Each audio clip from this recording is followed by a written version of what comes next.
આજની આ સુભાષ બ્રિજની પ્રેસ કોન્ફરન્સમાં મારી સાથે ઉપસ્થિત standing committee chairman Shri Devangbhai Dani, ઉપસ્થિત દંડક શ્રીમતી શીતલબેન ડાગા, ઉપસ્થિત સન્માનીય કમિશનર શ્રી બંછાનિધિ પાણીજી, ઉપસ્થિત ડેપ્યુટી કમિશનર શ્રીઓ અને સૌએ પત્રકાર મિત્રો, સાબરમતી નદી પર આવેલા સુભાષ બ્રિજના રિસ્ટોરેશન તથા હાલની બ્રિજની બંને બાજુ નવા બે લેનના બ્રિજના નિર્માણ માટે અમદાવાદ મ્યુનિસિપલ કોર્પોરેશન દ્વારા વ્યાપક યોજના તૈયાર કરવામાં આવી છે.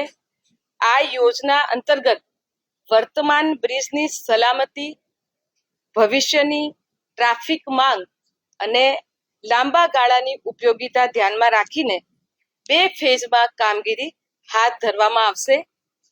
સુભાષ બ્રિજ રાણી અને શાહીબાગ વિસ્તારોને જોડતો એક મહત્વપૂર્ણ માર્ગ છે.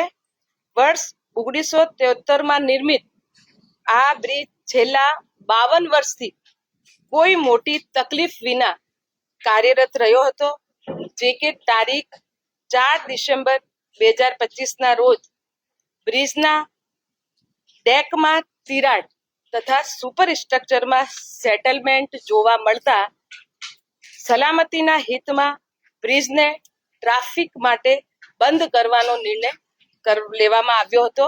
બ્રિજને થયેલા નુકસાન અંગે એમ્પેલન્ટ કન્સલ્ટન્ટ્સ, આઈઆઈટી રૂડકી અને એના ઉપરાંત એસવીએન સુરતના નિષ્ણાતો દ્વારા વિગતવાર તપાસ કરાવવામાં આવી હતી. નિષ્ણાતોના અભિપ્રાય અનુસાર હાલના બ્રિજના સુપર સ્ટ્રક્ચરને દૂર કરવું જરૂરી હોવાનું નક્કી કરવામાં આવ્યું છે. શહેરમાં વધતી ટ્રાફિકની માંગને ધ્યાનમાં રાખીને માત્ર રિસ્ટોરેશન સુધી સીમિત ન રહી હાલના બ્રિજની બંને બાજુ વધારાના નવા બ્રિજ બનાવવાની યોજના પણ તૈયાર કરવામાં આવી છે. આ સમગ્ર પ્રોજેક્ટ માટે અંદાજિત ખર્ચ ₹250 કરોડ રાખવામાં આવ્યો છે અને કામગીરી ઈપીસી મોડ હેઠળ અમલમાં મૂકવામાં આવશે. રિસ્ટોરેશન સાથે સાથે જે નવા બે લેન જે છે એને આડ કરવામાં આવશે. અત્યારે સુભાષ બ્રિજ જે છે એ 3 લેન છે, એને 4 લેન કરીને રિસ્ટોરેશન કરવામાં આવશે. જે 18 મીટરનું જે અત્યારનું જે કેરેજ વે છે એને 3 લેન થી 4 લેન કરવામાં આવશે અને એના સાથે સાથે એના બંને બાજુ ડાબી અને જમણી બાજુ બીજા એક્સ્ટ્રા 2 લેન એને આડ કરવામાં આવશે. આપણા પાસે આ એક ચેલેન્જ પડકાર તરીકે આવ્યા હતા. એ પડકારને આપણે ઓપોર્ચ્યુનિટી તરીકે લીધું છે અને આગળ અને પાછળ આપણને ટીપી રસ્તા 36 મીટરનું મળી રહે છે. એટલે એના આધારે આ બ્રિજ જે 18 મીટરનું હતું એને જે રીતે માનનીય મેયરશ્રીએ કીધું કે આગામી દિવસોમાં ઉપયોગિતા અને એ બ્રિજ ઉપર ભારણને ધ્યાનમાં રાખીને આપણે એ બ્રિજને અત્યારે 4+4 8 લેન બ્રિજ જે છે એ કરવામાં આવશે અને એ જે પૂરેપૂરું બાબત છે એ ઈપીસી મોડલ ઉપર કરવામાં આવશે. આપણે આ બ્રિજમાં 4 ડિસેમ્બરે સેટલમેન્ટ નું આપણા ઉપર જ્યારે ધ્યાને આવ્યા ત્યારે તરત જ બ્રિજને બંધ કરવામાં આવ્યા.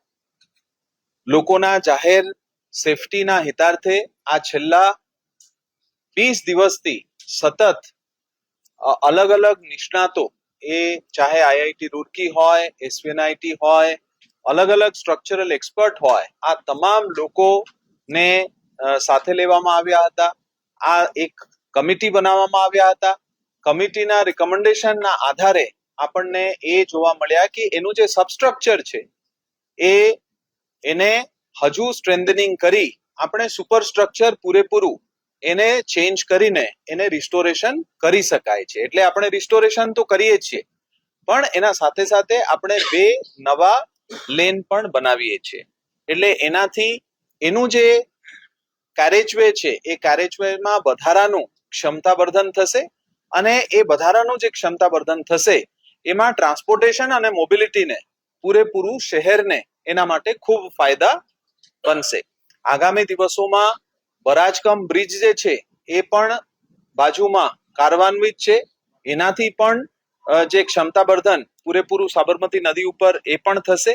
એટલે સંપૂર્ણ રીતે સુભાષ બ્રિજ જે છે એ છેલ્લા 52-53 વર્ષથી જે રીતે શહેરના સેવામાં આવ્યા એ રીતે આપણે આગામી દિવસોમાં ઝડપથી કામ થાય એના માટે આ જે રિસ્ટોરેશનનું કામગીરી છે આપણે 9 મહિનામાં પૂર્ણ કરવાનું આયોજન છે.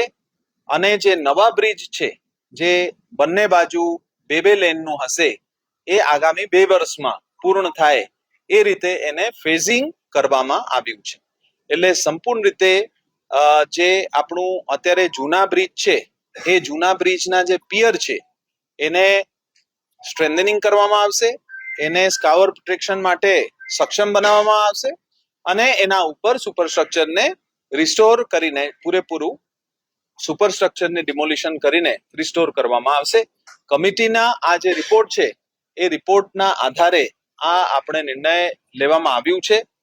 આગામી સોમવારે એનું ટેન્ડર બહાર પાડવામાં આવશે અને એ ટેન્ડર ઇમિડિયેટલી બહાર પાડવાનું અને ઝડપથી લોકોના માટે આ બ્રિજ કાર્યાન્વિત થાય એના માટે અમદાવાદ મ્યુનિસિપલ કોર્પોરેશન ખૂબ ચિંતિત છે.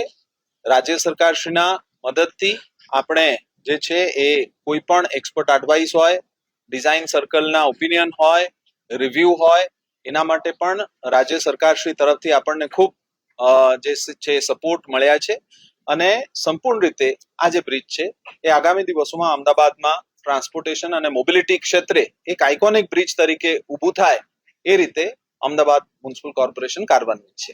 એનું ક્ષમતા હતું જેના માટે ડિઝાઇન કરવામાં આવેલું હતું એના કરતા બહુ વધારે ઘણા વેહિકલ જે છે એ આવન જાવન કરે છે. આજુબાજુ તમામ બાબતો હોય છે, એમાં પાણીનું વહન પણ હોય છે, એના સાથે સાથે એનું ક્ષમતા જે છે ઉપયોગિતાનું બાબત છે. એટલે તમામ વિષયોને ધ્યાને લેતા એનું ક્ષમતા ઓછા થતા હોય છે, ડેટોરિયરેશન થતા હોય છે.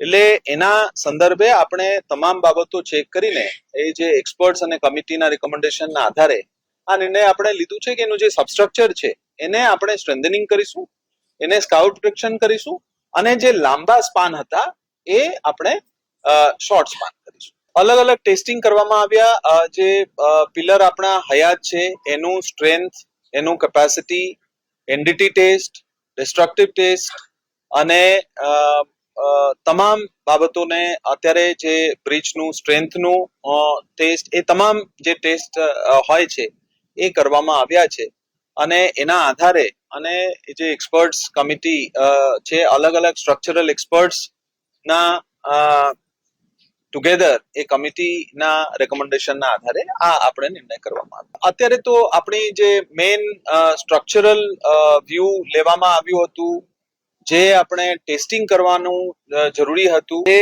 આ રિસ્ટોરેશન થઈ જાય તો વાહનો ચાલકો માટે સંપૂર્ણ રીતે ખુલ્લું મૂકવામાં આવશે. રિસ્ટોરેશન થયા પછી આ બ્રિજ જે છે એ સંપૂર્ણ રીતે વાહન ચાલકો માટે ખુલ્લું મૂકવામાં આવશે.